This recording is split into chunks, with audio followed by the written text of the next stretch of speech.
Hi guys, welcome to SRJ new look videos friends. ఇది అదపాక అన్నమాట, మా హస్బెండ్ వాళ్ళ ఊరు. ఇక్కడ ఫేమస్ అయిన టెంపుల్ అనమాట, శివాలయం టెంపుల్, చాలా ఫేమస్ ఫ్రెండ్స్. మీ అందరికి నేను ఒక విషయం చెప్పాలనుకుంటున్నాను. ఇది మా అదపాక అంటే శ్రీకాకుళం డిస్టిక్కి ఒక 30 కిలోమీటర్స్ యువతలు ఉంటుందన్నమాట ఈ విలేజ్. చాలా అంటే చాలా బాగుంటుంది. మా హస్బెండ్ చిన్నప్పటి రోడ్ అనమాట. మాకు పొలాలు ఉన్నాయి, ఇటు పక్క పొలాల కాడికి వెళ్ళాలంటే మినిమం 2 కిలోమీటర్స్ నడవాలన్నమాట. 2 కిలోమీటర్లు నడవాలన్నమాట ఏరియా. అప్పటికి మా హస్బెండ్ చిన్నప్పుడు ఎలా వెళ్ళాడో మా పాప కూడా సేమ్ చిన్నప్పుడు లాగే చిన్నప్పుడే వెళ్తుంది. కానీ అప్పుడు ఎలా ఉందో సేమ్ ఇప్పుడు కూడా అలానే ఉంది. కాకపోతే కొంచెం పెద్ద పెద్ద చెట్లు అవి తీసేశారు, అంతే తేడా తప్పితే వేరే చేంజెస్ ఏమీ జరగలేదు. కానీ మా పొలానికి వెళ్ళాలంటే మినిమం 2 కిలోమీటర్స్ మాత్రం వాకింగ్ చేసుకుంటూ వెళ్ళాలి, మార్నింగ్ ఈవినింగ్. కాబట్టి ఫ్రెండ్స్ మీకు మా పొలాలు అవి చూపిస్తాను ఫ్రెండ్స్. ఈ దాలో చింత చెట్టు ఉంటుంది, సూపర్ ఉంటాయి. వీళ్ళకి వాటర్ అయినప్పుడు ఏంటంటే ఈ చింతకాయలు కొట్టుకొని ఇలా నోట్లో పెట్టుకొని చిన్నప్పుడు వెళ్ళేవాళ్ళంటే వాళ్ళ డాడీ వాళ్ళు తనకు చెప్తా ఉంటారు. ఇప్పుడు అదే రోడ్లో తిని వెళ్తుందనమాట. యాక్చువల్లీ ఏంటంటే తను వాళ్ళ డాడీ రాలేదు, నేను మా పాప మాత్రమే ఊరు వెళ్ళాము. వీడియో తీసి కూడా 2 ఇయర్స్ అవుతుంది ఫ్రెండ్స్, ఎందుకంటే 2022 నవంబర్లో తీసాము. కాకపోతే అప్పటి నుంచి నేను అప్లోడ్ చేయడానికి అంటే 2 ఇయర్స్ అని ఎందుకంటానంటే అలా అలా అలా వీడియో వెనకబడిపోయింది. ఇప్పుడు కూడా ఎందుకు పెడుతున్నానంటే ఈ వీడియో ఒక అంటే మెమరీ ఫుల్ అయిపోయిందని డిలీట్ చేసేస్తామని చెప్పేసి, ఒక మెమరీ లాగా గుర్తుంటుందని చెప్పేసి మా పాప ఇంత పని చేసింది అని చెప్పుకుంటే ఎవరు నమ్మరు ఫ్రెండ్స్. కాకపోతే మీకు చూపిద్దామని చెప్పేసి ఈ వీడియో యూట్యూబ్లో పెడదాం జరుగుతుంది ఫ్రెండ్స్. ఈ బుడ్డోడు ఉన్నాడా, మా హస్బెండ్ వాళ్ళ 3వ చెల్లి కొడుకు అనమాట. మా హస్బెండ్కి 3 చెల్లెలు, అందులో 3వ వాళ్ళ కొడుకు అనమాట ఫ్రెండ్స్. ఈ సైకిల్ తొక్కేదే మా హస్బెండ్ వాళ్ళ నాన్నగారు అనమాట, రైతు. కానీ ఇప్పటికీ కూడా అక్కడ అంటే మా మావయ్య గారు అనే కాదు, ఏ వయసు వాళ్ళైనా సరే తను పండు ముసలి వాళ్ళు అయ్యేదాకా కష్టపడతారు ఫ్రెండ్స్. రైతు అన్న ప్రతి ఒక్కరు అక్కడ వాళ్ళు ఎవ్వరు తిని ఇంట్లో అయితే కూర్చోరు ఫ్రెండ్స్. ఇగోండి మా పాప పొలానికి వచ్చేసింది. మా పాప వచ్చేసి ఎలాగైనా సరే నేను తీయడం నేర్చుకుంటానని చెప్పేసి వచ్చేసిందనమాట. వచ్చేసి అంటే ఆల్రెడీ తీసేశారు, పత్తి మొత్తం తీశారు, కాకపోతే వర్షం పడదని ఆగిపోయారు. అక్కడ కొంచెం ఉంది, అది మేము వెళ్ళి తీస్తామని చెప్పేసి వచ్చేసామన్నమాట.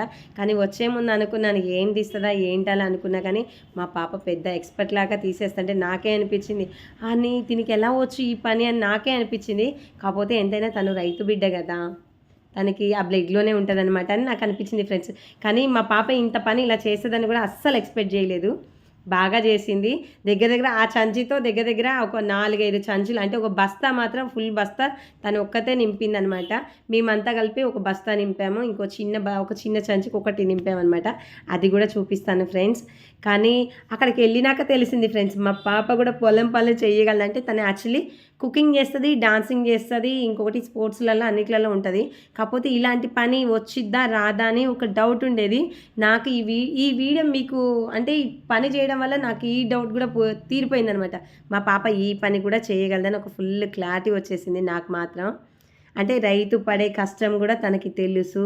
తను ఇప్పుడు ఇంకా కొంచెం ముందుకెళ్ళే కొద్దీ ఫ్రెండ్స్ ఎలా ఉంటుందంటే వీడియోలో పెద్ద బస్తాడు అంటే పత్తి, మన తడి పత్తి అంటే కొంచెం తడిగా ఉన్నది పచ్చిగా ఉన్నది బరువే ఉంటుంది కదా, ఆ బస్తా ఎలా మోసింది అనేది మీరే చూద్దరు. కానీ రియల్గా తను చాలా కష్టపడుతుంది మీరే అంటారనమాట.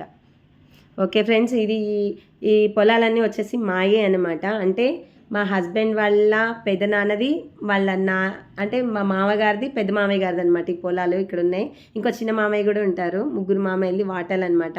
ఆ కనపడేది మొత్తం మాదే అనమాట. ఓకే ఫ్రెండ్స్, ఊరికే వచ్చి చూపిస్తూ ఉంది. ఈ బస్తానే ఫ్రెండ్స్ తను నింపింది, తను ఒక్కోతే నింపింది అనమాట. చాలా బాగా అంటే చాలా బాగా కష్టపడింది. ఇంకోటి ఏంటంటే తిని ఇక్కడ ఉంటే ఏంటంటే చాలా అంటే మా పాపని చూస్తే ఇక్కడ ఉంటే కొంచెం క్లాస్గానే ఉంటుంది.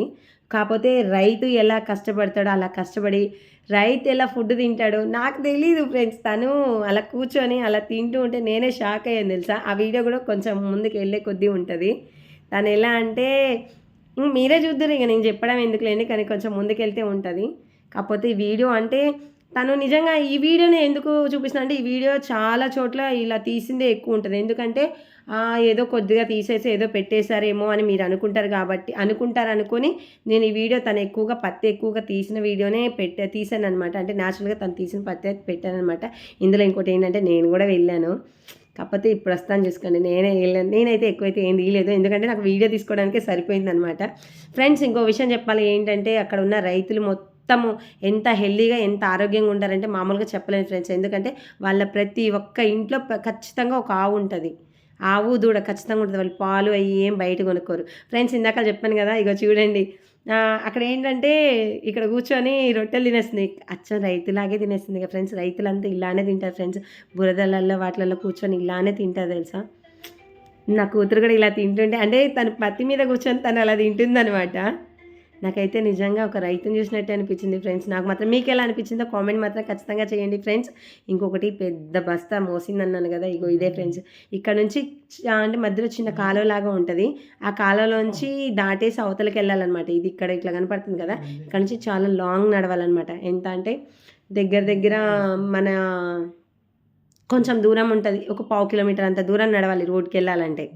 అంతవరకు తిను మొత్తం రోడ్డు మీద అంటే ఈ మూట ఎత్తుకొని తనే మోసుకొని వెళ్ళిపోయిందనమాట, ఈ మూట మోసుకొని ఇక్కడ నుంచి.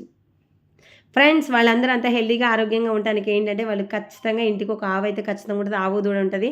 వాళ్ళు ఆవు పాలు మాత్రమే తాగుతారు, ఇలా గేదెల పాలు ఇలా తాగరు. ఇంకోటి ఏంటంటే వాళ్ళు ఎలా అంటే వాళ్ళకి కావాల్సినవన్నీ వాళ్ళు బయట కొనుక్కోరనమాట. వాళ్ళే వేసుకొని పప్పులు కానీ ఏమైనా పసుపు కానీ కారాలు కానీ వరి కానీ వాళ్ళ వరకు వాళ్ళే పండించుకుంటారనమాట. కాకపోతే ఇచ్చి పుచ్చుకుంటారు చూడండి, పాతకాలంలో ఉండేది ఆ పద్ధతి ఇప్పుడు కూడా ఉందన్నమాట. ఇక వాళ్ళ తాతయ్యతో వెళ్ళిపోతుంది, చాలా దూరం ఉందని చెప్పేసి వాళ్ళ తాతయ్య వద్దమ్మా అని చెప్పేసి తనకు ఒక పెద్ద మూట ఎత్తుకొని ఇంకో చిన్న మూట ఇచ్చారనమాట. యాక్చువల్లీ 2 మూటలు మేము, తను ఒక మూటగా కోసింది, ఇంకో మూట ఏమో మేమంతా కలిసి ఒక మూట నింపేసాం, ఇదేమో చిన్న మూట కొద్దిగా మిగిలిపోయింది అలా అనమాట. వాళ్ళ క్యూట్గా నడుస్తుంది ఫ్రెండ్స్ మా పాప. చాలా దూరం అంటే చాలా దూరం వెళ్ళిపోయింది ఫ్రెండ్స్. ఇలా అని దీనికి తోడు మా అత్తగారు మా బుడ్డోడు అనమాట, వాడు కూడా తక్కువేదేం లేదనుకుంటే వాడు బరువు మోసుకుంటూ వెళ్ళిపోయాడు అనమాట. ఓకే ఫ్రెండ్స్, మీకు గనక మా వీడియో నచ్చినట్టయితే లైక్ చేయండి, షేర్ చేయండి, సబ్స్క్రైబ్ మాత్రం మర్చిపోకండి ఫ్రెండ్స్. ఓకేనా ఫ్రెండ్స్. ఈ కాలువ దాటినాక అనమాట ఇంకా మేము 2.5 కిలోమీటర్లు వెళ్ళిపోవాలన్నమాట, ఈ మూటలు పట్టుకొని వెళ్ళాలి. ఓకే ఫ్రెండ్స్, మా వీడియో మీకు నచ్చినట్టయితే లైక్ చేయండి, షేర్ చేయండి, సబ్స్క్రైబ్ మాత్రం మర్చిపోకండి ఫ్రెండ్స్. ఆ బ్యాగ్ మీద కనపడే షాప్ మాదే ఫ్రెండ్స్, కావాలంటే వచ్చి కొనుక్కోండి, గోల్డ్ పాల్వంచలో. Bye bye.